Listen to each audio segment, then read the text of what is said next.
Untuk Kuskupan Manokwari Sorong, sekarang ini kita baru memprogramkan dan bahkan sudah jalan, yaitu kita mengirim tenaga-tenaga calon guru ke Unika Sanata Dharma di Yogyakarta. Ya. Artinya apa? YPPK memikirkan bagaimana untuk merekrut tidak hanya anak-anak yang berasal dari Tamro, Maibrat, Sorong, tetapi semua anak-anak Katolik yang ada di kabupaten yang ada di Provinsi Papua Barat, yaitu Manokwari, Sorong, Kaimana, Bintu. Tujuannya apa? Mereka itu kembali untuk mengabdi di sekolah-sekolah YPPK. Mengapa? Supaya kami mau mengukur kedalaman kualitas pendidikan di tingkat YPPK. Dan itu selalu kita pantau dari para PSW. Nah itu, berotonomi untuk mengadakan sistem ulangan. Yang penting tidak merugikan anak-anak. Nah, untuk wilayah Sorong dan sekitarnya, saya kemarin itu mengatakan, tidak, kita harus sistem ulangannya harus pakai kertas.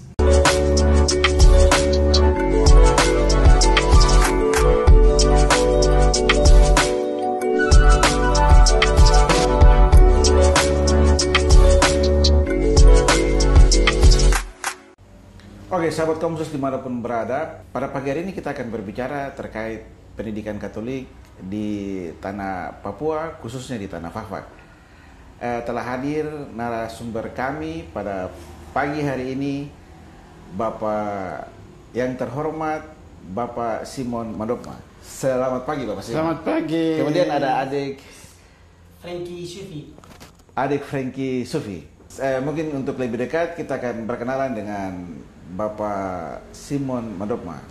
Bapak Simon mungkin bisa memperkenalkan diri. Terima kasih. Ya, yang pertama memang kalau dibilang saya ini orang Fak-Fak memang benar, karena saya lahir besar di Fak-Fak, memang lahir di Wayati, lahir di Wayati dan besar di Wayati. Seluruh pendidikan mulai dari SD semua diselesaikan di Wayati dan selesai di SMP YPPK Santo Don Bosco, kemudian melanjutkan sebagai seorang calon guru di SPG Taruna Bakti di Jayapura.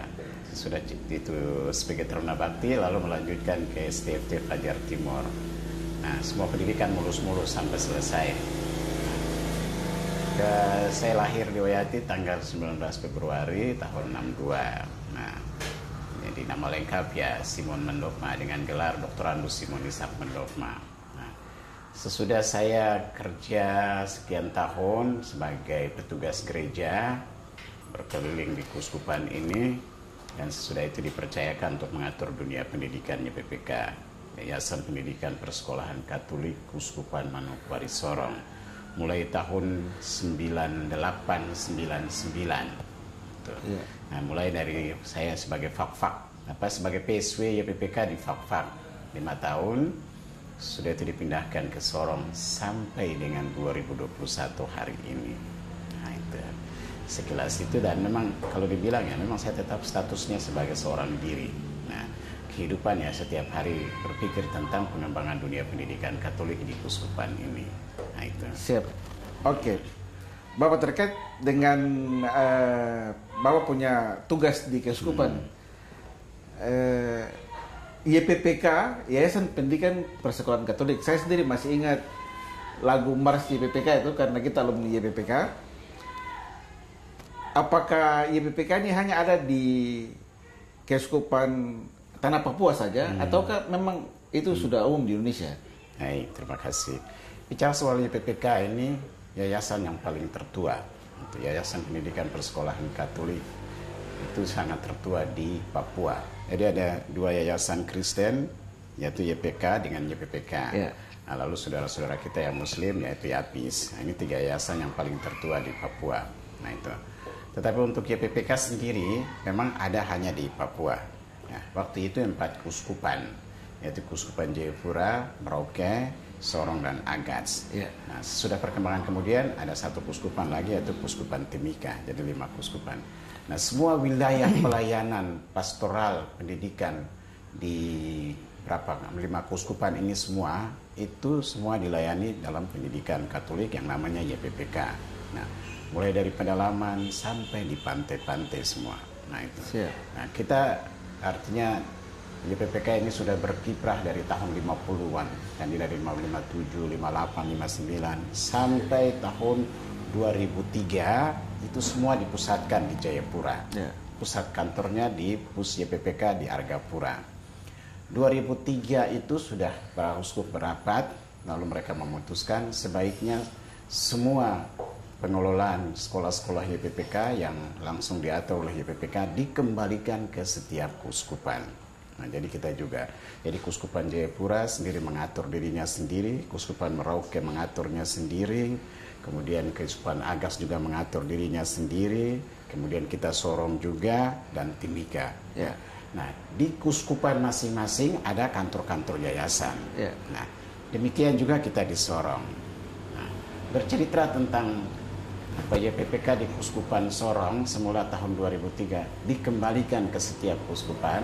Nah, lalu setiap keuskupan itu memberi nama sendiri-sendiri dalam pengertian tetap YPPK, tetapi ada nama-nama pelindung seperti itu. Misalnya kalau Jayapura mereka bilang Franciscus Assisi, kalau misalnya di Merauke mereka bilang Tillemans, kalau di Agats mereka bilang Jan Smith, di Timika lagi mereka punya nama sendiri lagi. Kita di Sorong waktu itu saya masih ingat sendiri karena saya sendiri juga sebagai pelaku sejarah itu, kita rapat lalu kita baku melawan, mereka bilang kita kasih nama siapa. Saya orang yang waktu itu mengatakan, saya bilang saya tidak mau nama apa-apa lagi, tetap kita menggunakan nama YPPK KMS, itu Yayasan Pendidikan Persekolahan Katolik Keuskupan Manokwari Sorong. Oh, ya. Nah, dan itu yang dipakai dari 2003 sampai hari ini 2021. Ya. Nah, itu nama itu. Jadi semua. Lalu setiap keuskupan ini diatur oleh ketua-ketua yayasannya sendiri. Ketua-ketua yayasan dengan dia punya badan pengurus sampai dengan PSW-PSW yang ada. Nah, kita di Keuskupan Sorong ini kita punya PSW-PSW. Nah, jadi kita ada PSW Kaimana, PSW Bintuni, Fakfak, Manokwari, dan Sorong, 5 PSW. Nah, sesudah karena ada perkembangan dengan pemekaran kabupaten-kabupaten, lalu kami memikirkan kalau boleh ada tempat-tempat tertentu yang dulu dijangkau dalam arti ada pengurus-pengurus sekolah distrik, itu kita menunjuk penghubung-penghubung PSW, yaitu penghubung PSW Maibrat dan penghubung PSW Sorong Selatan di Teminabuan. Nah, itu sekilas mengenai itu. Kalau jumlah sekolah YPPK sendiri di Keuskupan Sorong? Terima kasih. Itu tadi saya mau sambung bicara tapi kan engkau sekarang tanya. Terima kasih. Jadi kami punya sekolah-sekolah di Keuskupan Sorong ini YPPK itu mulai dari Wasior sampai Kaimana. Iya. Nah, itu sampai Kaimana wilayahnya. Kami ada 117 sekolah dan baru ditambah satu lagi kemarin yaitu SD YPPK Bonaventura, jadi menjadi 118 sekolah. 118 sekolah. Itu mulai dari TK sampai SMA. SMA. Kami belum ada sekolah SMK. Oh ya. Gitu. Hanya sampai SMA saja. Nah, itu. Dari sekian 118 sekolah ini diatur langsung oleh kami punya guru-guru. Nah, guru-guru yang mengatur di dalamnya, entah kepala sekolah sampai dengan guru biasa, itu ada guru honor, ada guru kontrak yayasan, ada pemerintah dalam arti sebagai pegawai negeri, tetapi juga mereka yang sukarela membantu dan diatur sendiri dari sekolah. Gitu. Dan jumlah murid, kalau data terakhir kemarin yang untuk Sorong saja itu sudah 3.000 lebih. Itu baru Sorong saja, belum data murid itu. Data murid, belum seluruhnya. Oh iya, belum seluruhnya. Luar biasa. Gitu. Kalau terkait dengan sumber dananya nih. Kita bicara Yayasan Pendidikan Persekolahan Katolik, itu sumber dana apakah memang gotong royong dalam Keuskupan atau ada bantuan lain dari pemerintah juga? Baik, terima kasih. Soal dana ini, saya mau pertama katakan bahwa sebenarnya kami yayasan itu mandiri. Ya. Kami mandiri. Nah, itu. Mandiri itu semua anggaran disebut pendapatan asli dari sekolah. Ya. Kalau pendapatan asli dari sekolah ya berarti SPP. SPP ya. SPP, kemudian DPP, kemudian kantin sekolah, kemudian ada penjualan pakaian seragam dan lain-lain yang diatur di sekolah. Nah, itu uang itu yang masuk ke kas yayasan. Gitu. Nah, lalu memang kami dapat bantuan-bantuan pemerintah. Bantuan-bantuan pemerintah itu dalam bentuk misalnya langsung finansial, artinya uang tunai, tetapi juga dalam bentuk bangunan-bangunan fisik yang pemerintah berikan. Sesudah pemerintah mencanangkan BOS, nah, bantuan operasional sekolah, nah, itu sekolah-sekolah kami yang terima tidak masuk di kas yayasan. Tetapi sekolah-sekolah menerima uang itu adalah juga milik yayasan. Diatur manajemen keuangannya itu di sekolah masing-masing. Nah, itu. Jadi kami punya sumber keuangan hanya itu saja. Kami tidak dapat semacam dari dalam arti pemerintah memberikan itu sebagai dana khusus dalam tahun anggaran. Tidak. Itu. Kecuali kalau kami mengajukan permohonan dalam arti proposal, lalu pemerintah memberikan itu dalam bentuk misalnya ke kantor yayasan masing-masing. Misalnya kalau PSW Fakfak mengajukan permohonan ke Pemda Fakfak, diberikan bantuan operasional untuk kantor apa seperti itu. Siap. Nah, itu. Kalau terkait dengan apa bangunan sekolah nih, banyak kali kita melihat ada sekolah-sekolah yang kurang kelas. Itu antisipasi yayasan sendiri bagaimana? Baik, terima kasih. Memang kalau kita punya ruangan-ruangan kelas disebut itu apa RKB, ruang kelas belajar, itu selalu diatur oleh yayasan ke dalam. Tetapi tidak tertutup kemungkinan pemerintah tetap kami minta untuk berikan bantuan kepada kami. Dan ruang-ruang kelas baru itu selalu kami mengajukan permohonan kepada pihak pemerintah. Pemerintah bisa membantu kami untuk menyiapkan ruang-ruang kelas untuk anak-anak bangsa ini. Nah, itu. Dan memang terkadang kita tetap bicara keras juga kepada pemerintah. Kenapa pemerintah itu melihat hanya sekolah negeri, sedangkan kami yayasan tidak diperhatikan dalam tanda petik, sebenarnya mereka perhatikan jelas itu. Tetapi kita selalu katakan seperti itu. Dan pemerintah memberikan itu. Dan kami senang sekali karena pemerintah di Papua ini sangat-sangat terbuka untuk memberikan bantuan itu. Karena kita bilang yang belajar di sini kan anak bangsa dan negeri ini. Tidak ada anak-anak bangsa. Sampai terkadang saya mengatakan sedikit terlalu ekstrim. Saya mengatakan, namanya anak-anak bangsa YPPK kah? Saya katakan begitu. Tidak ada, ini kan anak-anak bangsa Indonesia. Nah, lalu kalau kamu tidak bantu kami, lalu anak-anak ini mau belajar di mana? Nah, itu yang kita selalu bicara agak sedikit tegas kepada pemerintah. Tetapi tetap pemerintah itu membuka pintu untuk membantu kami. Kebanyakan di kabupaten-kabupaten Pemekaran itu pemerintah langsung membantu, membangun gedung-gedung baru apa semua. Bahkan bagus gedung-gedung yang diberikan itu, kami senang. Kalau misalnya mereka memberikan itu dalam bentuk biaya operasional kepada yayasan, nah misalnya mereka bilang sama kami, sudah kamu atur sendiri, itu berarti kami atur. Nah, dan kalau kami ada dana kelebihan, ada ruang-ruang kelas baru yang memang anggaplah semacam tak terduga dalam perencanaan, itu diatur langsung oleh yayasan. Gitu. Dan itu jalan. Kalau terkait ini, Bapak, kalau terkait guru, dulu kita masih sekolah itu kita dengar guru-guru itu banyak dari sekolah guru Katolik gitu. Tapi dalam perjalanan kita melihat sekolah guru yang khusus untuk untuk guru-guru mengeluarkan guru-guru dari Katolik itu sudah jarang sekali. Malah sekarang kebanyakan PNS ini. Itu apakah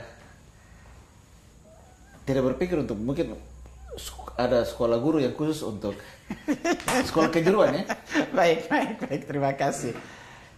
Saya masih ingat baik, mohon maaf, saya masih ingat baik almarhum Yan Tetol, itu orang yang paling bagus sekali, orang berpikir tentang pendidikan YPPK, dan dia pendiri YPPK juga. Dia sudah meninggal. Itu kita pernah berapat di Merauke, saya sudah lupa tahun berapa. Itu beliau betul mengharapkan sesudah SPG ditutup, lalu karena kebutuhan tenaga guru itu semakin mendesak dan sangat terdesak di Papua, dia mengatakan kepada kita supaya kalau bisa kita mendirikan satu sekolah kejuruan untuk pendidikan guru. Nah itu. Nah, tetapi karena beliau meninggal, lalu program itu bukan tidak berjalan. Nah, waktu itu hanya sempat di Merauke. Nah, saya sampai hari ini saya belum tahu apakah di Merauke itu jalan atau tidak. Saya belum tahu informasi. Kemudian di Timika. Sedangkan kita di Sorong tidak ada itu. Dengan pemikiran kita menyiapkan guru-guru yang memang sungguh-sungguh dibutuhkan oleh lapangan. berdasarkan iman kita orang Katolik, tetapi juga ada guru-guru yang lain juga masuk, hanya kebutuhan itu, lalu dididik, lalu ditempatkan di sekolah-sekolah kita YPPK gitu. Nah, itu yang dibuat di Merauke dengan Timika. Kita di Sorong tidak. Nah, itu. Nah, karena seperti itu, kita di Sorong kita menerima tenaga guru dari mana saja. Yang penting bahwa mereka yang punya profesi kependidikan. Gitu. Nah, itu kita terima. Gitu. Nah, untuk mengantisipasi itu, untuk Kuskupan Manokwari Sorong, sekarang ini kita baru memprogramkan dan bahkan sudah jalan, yaitu kita mengirim tenaga-tenaga calon guru ke Unika Sanata Dharma di Yogyakarta. Nah itu, kita barusan mulai tahun 2013 sampai sekarang. Nah itu kita ambil dari SMA Katolik yang ada, juga SMA negeri yang ada. Nah itu anak-anak kita yang ingin jadi guru, dan dibiayai oleh YPPK Uskupan Manokwari. Dan harus kembali jadi guru, jangan jadi yang lain. Tidak. Jadi mereka selesai, lalu mereka kembali. Mereka kembali, langsung kami tempatkan sebagai guru kontrak yayasan di sekolah-sekolah kami. Nah, nanti sesudah 5-6 tahun, misalnya kalau dia diangkat sebagai pegawai negeri, oke, kami bilang bisa. Yang penting kau jadi guru. Nah itu yang kita buat untuk Sorong. Sedangkan macam wilayah lain, Merauke, kemudian Timika, kemudian Kuskupan Jayapura, itu mereka atur sendiri. Sedangkan kita di Sorong seperti itu. Tapi memang betul, tenaga guru memang sampai hari ini sangat urgent sekali. Terkadang kita, waduh, ini mau jadi tenaga guru saja repot. Tapi ya sudahlah, bagaimanapun juga tetap sekolah jalan. Nah, dalam formasi kami coba berusaha menempatkan tenaga guru.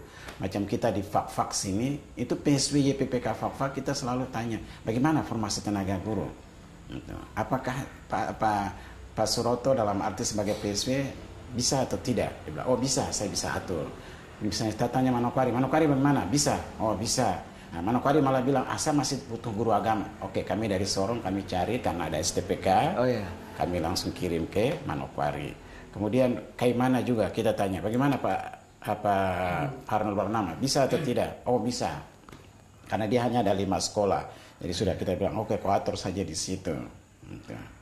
Nah, sedangkan Bintuni ini yang terkadang Bintuni dengan jumlah sekolahnya besar, tapi sampai hari ini kita belum atur baik-baik. Nah itu. Siap. Gitu. Pak, pada tadi kita membicara PSW. PSW singkatan apa sebenarnya PSW? PSW itu pengurus sekolah wilayah. Pengurus sekolah wilayah. Berarti perpanjangan tangan dari YPPK. Nah, itu juga tadi saya lupa. Maaf karena terlalu cepat jadi saya langsung. Jadi kita di YPPK itu strukturnya itu di atas itu badan pengurus YPPK. Di atas sekali itu uskup karena uskup punya barang toh uskup, terus ketua badan pengurus YPPK, dengan dia punya staf-staf apa semua, baru di bawah itu PSW. Dulu ada pengurus sekolah distrik tapi sudah tidak ada lagi. Itu saya sebagai ketua yayasan, ex officio sebagai sekretaris eksekutif. Jadi saya sendiri mengatur itu semua.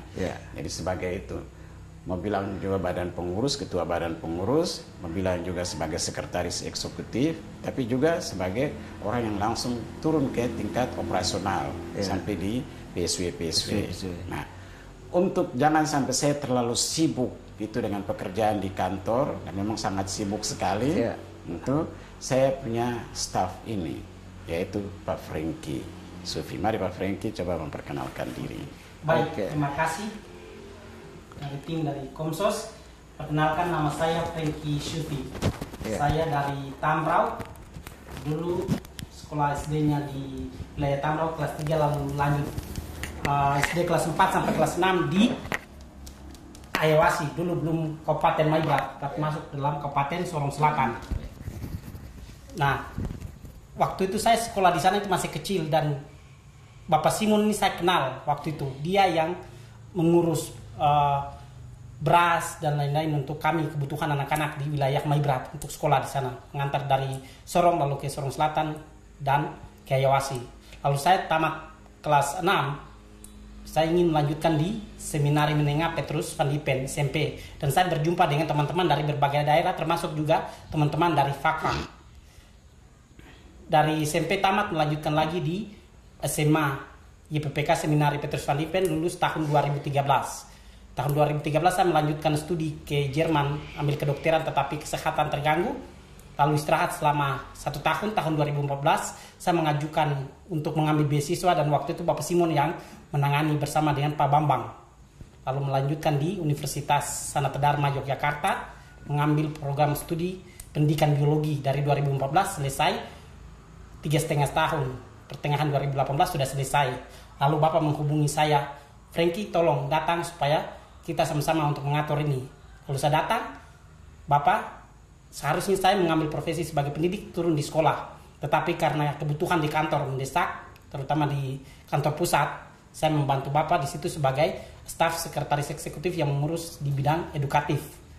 Dalam perkembangan waktu, akhirnya Bapak mempercayakan saya untuk menangani soal administrasi dan lain-lain yang terkait dengan kantor pusat dan koordinasi bersama dengan para PSW yang ada di wilayah Keuskupan Manokwari Sorong. Itu. Oke. Ya. Terima kasih Pak Frankie. Berarti Bapak putar kanan ini? Ya, dulu anak-anak buah saja, anak kecil, tapi sekarang sudah sama dengan Oh saya. ya, siap. Jadi saya tidak bisa melawan dia juga, tapi tetap dia melawannya. Berarti kaderisasi jelas ya. Tambahkan terkait dengan beasiswa. Terkait dengan beasiswa itu sudah dicanangkan sejak tahun 2013 dan kami sudah selesai. Saya hitung itu kurang lebih 8 orang. Ada yang ditempatkan di kantor pusat 2 orang. Saya bersama dengan Pak Firdaus. Lalu ada yang ditempatkan di SMP Maria Regina di Waisai. Itu ada 2 ibu guru, Ibu Marita dengan Ibu Santi.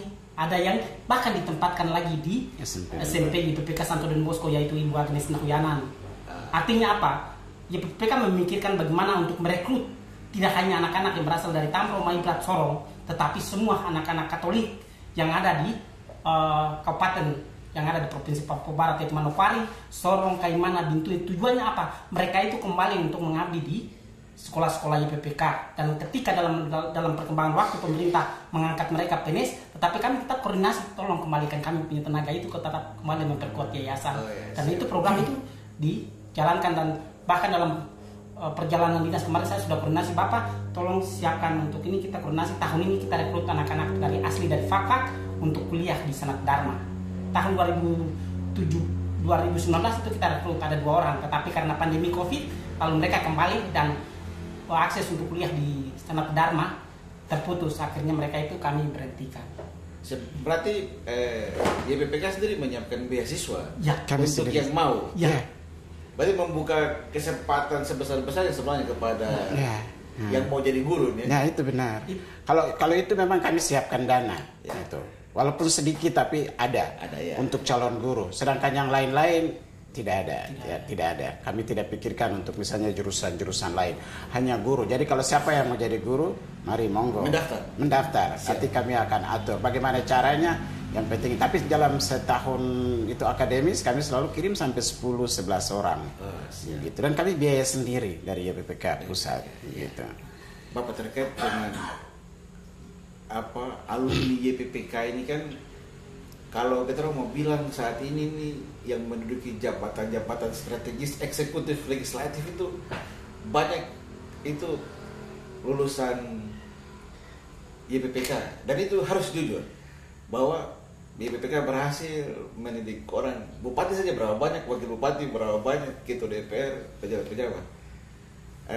Bapak sendiri lihat ini visi ke depan bagaimana nih untuk Yayasan Pendidikan? Artinya begini, kalau dibilang seperti itu, ya dari satu sisi kami memang patut berbangga, tetapi kebanggaan itu juga sebenarnya membuat kami terus berjuang dengan satu pekerjaan besar, karena bagaimanapun juga YPPK harus eksis ya itu. Karena kan prinsip kerja YPPK itu kan berdaya tahan dan berdaya juang. Nah itu. Nah, bagaimana kami harus bertahan dari waktu ke waktu, dari saat ke saat dengan perkembangan yang terjadi supaya terus berjuang, dengan demikian YPPK ini tetap bertahan. Nah, ditelusuri kembali memang sampai hari ini tadi dikatakan bahwa itu bupati-bupati, wakil bupati banyak yang jeblosan dari YPPK. Ya, kami pasti ya melihat itu tetap itu. Sampai hari ini kalau di Papua Barat ini dihitung-hitung ada sekian bupati yang memang selesai dari YPPK, itu patut kita banggakan. Tetapi ya tidak merupakan satu hal yang artinya kita bilang kita bangga terus kita tidak membuat YPPK jadi bagus. Tidak. Kami terus berjuang supaya YPPK ini jadi bagus. Nah, salah satunya yang sebenarnya kita mulai jalan itu seperti sistem ulangan. Nah, jadi sistem ulangan itu disebut sistem ulangan terpadu. Jadi setiap semester bahan itu dicanangkan, diatur semua, disorong. Nah, disorong, lalu kami kirim master soalnya ke wilayah-wilayah, ke PSW. Nanti PSW itu menyiapkan, lalu mereka mengirim bahan ulangan itu ke sekolah-sekolah. Jika bahan matematika yang sama diuji di SD YPPK Kristus Raja 1 di Sorong, bahan matematika yang sama itu diuji di SD YPPK Fatima, juga di Kaimana. Nah, mengapa? Supaya kami mau mengukur kedalaman kualitas pendidikan di tingkat YPPK. Dan itu selalu kita pantau dari para PSW. Nah, itu. Hanya karena kemarin 2 tahun ini dengan COVID, akhir ini tidak bisa berjalan. Nah, nanti sesudah COVID, kami mau supaya ini program ini harus jalan. Nah, selain kita tadi untuk mengukur kualitas pendidikan anak-anak, tapi kita juga mau melihat daya juang guru-guru di tempat. Apakah guru-guru itu orang mengajar atau tidak? Nah itu, karena ada guru-guru yang tidak mengajar. Misalnya hari ini dia pergi sampai mau dekat ulangan baru datang, dia hanya kasih ulangan yang kemarin yang dia kasih bahan itu saja. Nah ini bagaimana anak bangsa ini menjadi maju? Nah itu yang saya biasa marah guru-guru itu. Terakhir kemarin dalam rapat ya Pak Yayasan dengan para kepala sekolah di wilayah Aifa Timur yang sementara ini jadi rusuh, artinya konflik, itu saya memang sempat marah. Tapi ya karena situasi. Tapi jelas memang kami tetap berbangga bahwa YPPK tidak kalah. Walaupun masih ada yang lebih lagi dari kami. Nah, itu. Tapi kami tetap berjuang. Karena kami selalu mengatakan, kurikulum kan sama. Kurikulum nasional, namanya Kurnas. Jadi kalau misalnya di pemerintah, sekolah negeri, YAPIS, apa semua, mereka kan juga menjalankan Kurnas. Ya kami juga di YPPK Kurnas. Hanya bagaimana tekniknya supaya sekolah itu bisa jadi maju. Nah itu. Tapi kami juga ada mengalami kemunduran sedikit-sedikit. Itu. Bapak terkait dengan 2 tahun ini kan seluruh dunia ini terserang COVID-19. Bicara terkait dengan pendidikan ini kan, pendidikan harus berjalan seiring dengan perkembangan zaman, harus globalisasi. Sambil contoh di SMP Don Bosco, kebetulan Bapak poin juga. Jadi SMP Don Bosco ini sekarang mempergunakan sistem pembelajaran ulangan e-learning. Mungkin selama ke Bapak dong, tapi Bapak tanggapan bagaimana ketika ada sekolah yang sudah memakai teknologi dalam hal pendidikan, ulangan, tugas-tugas itu sangat mempermudah, apalagi bebas biaya pulsa. Dan kalau mau dibilang SMP Bosco Fafak sendiri jadi pilot project dari e-learning yang memang dibutuhkan di dunia saat ini. Bapak tanggapan bagaimana terkait dengan e-learning? Baik, terima kasih. Memang itu kemarin dengan COVID itu memacu kami khusus untuk YPPK supaya sekolah-sekolah itu tetap eksis. Nah itu bukan di Fak-Fak saja, seluruh wilayah ini yang ada di Papua Barat ini. Kami mau supaya proses belajar mengajar itu tetap berlangsung. Entah mau menjadi sekolah yang dalam arti manual, berarti saudara sekolah kita yang ada di pedalaman dalam arti di kabupaten-kabupaten pemekaran, yang mereka harus jalan. Kemudian yang di kota ya harus pelajaran juga berjalan dengan sistem ya online. Nah itu, dan tetap jalan. Nah itu. Lalu sistem-sistem ulangan memang kita berikan kepada sekolah-sekolah masing-masing, apalagi PSW-PSW, kita mengatakan berotonomi untuk mengadakan sistem ulangan. Yang penting tidak merugikan anak-anak. Nah, untuk wilayah Sorong dan sekitarnya, saya kemarin itu mengatakan tidak. Kita harus sistem ulangannya harus pakai kertas. Nah itu. Nah nanti jelas ada sekolah-sekolah yang tertentu yang kita atur dengan apa pemasangan wifi dan sebagainya. Jadi kami di Sorong sekolah-sekolah semua mulai dari TK sampai SMA sudah pasang wifi semua. Dan itu harus pakai sistem asesmen. Nah itu. Nah nanti ini sobat ini menjelaskan sistem asesmen, Pak Franky. Mari silahkan. Oh ya. Baik, untuk sistem asesmen sendiri adalah sistem yang diterapkan oleh pemerintah pusat, dalam hal ini adalah Kemendikbud, dan itu sama seperti ujian nasional. Tetapi untuk tahun ini itu mereka dipersiapkan dari kelas 5. Anak-anak kelas 5 itu mereka mengikuti ujian simulasi. Nah, ujian simulasi lalu pas tahun berikut mereka akan ujiannya tidak lagi soalnya disusun oleh pemerintah provinsi tetapi dari pusat. Anak-anak di wilayah mereka yang akan mengerjakan itu langsung berhadapan dengan komputer dan laptop dan itu koneksi dengan jaringan. Nah, bagaimana dengan anak-anak yang ada di daerah pedalaman? Pertanyaannya, kalau yang ada di daerah kota berarti pasti mengakses itu, tetapi pedalaman bagaimana? Nah, pedalaman itu bisa dibuat untuk mereka, contoh yang tidak bisa mengakses untuk jaringan, mereka bisa pergi untuk bergabung dengan sekolah negeri atau impres yang ada akses wifi, bisa menggunakan di situ untuk mengikuti simulasi. Bahkan ujian asesmen ketika belum ada bantuan baik itu dari pemerintah maupun dari kami yayasan. Terima kasih. Ya, itu. Jadi program itu tetap jalan. Tapi jelas tadi saya katakan bahwa kami mau tetap sekolah-sekolah kami tetap eksis. Dan proses belajar mengajar harus berlangsung. Bagaimanapun juga harus. Ya sebenarnya mau bilang bukan sombong, tapi saya bilang kami tetap jalan walaupun COVID juga. Oke, Bapak Simon, terima kasih atas waktunya. Pak Franky, Terima kasih. Sudah meluangkan waktu untuk Komunitas Santo Yosef Fakfak. Semoga informasi yang kita perbincangkan hari ini dapat berguna untuk masyarakat luas dan menambah pengetahuan terkait dengan Yayasan Pendidikan dan Persekolahan Katolik Kuskupan Manokwari Sorong. Kuskupan Manokwari Sorong. Oke, untuk generasi muda yang ingin mengabdi di gereja khususnya, Bapak ya, khususnya mau menjadi guru, boleh dan terbuka lebar untuk mendaftar. Setelah koordinasi dengan Pak PSW. Oh ya, berarti koordinasi dengan Pak PSW, Pak Suroto untuk bisa dapat beasiswa ya. Ya. Sekolah khususnya sekolah guru, tidak ada profesi lain. Oke, terima kasih atas perhatiannya. Selamat pagi, salam sejahtera untuk kita semua. Terima kasih. Terima kasih. Terima kasih. Terima kasih. Ya, kita juga senang sekali. Siap.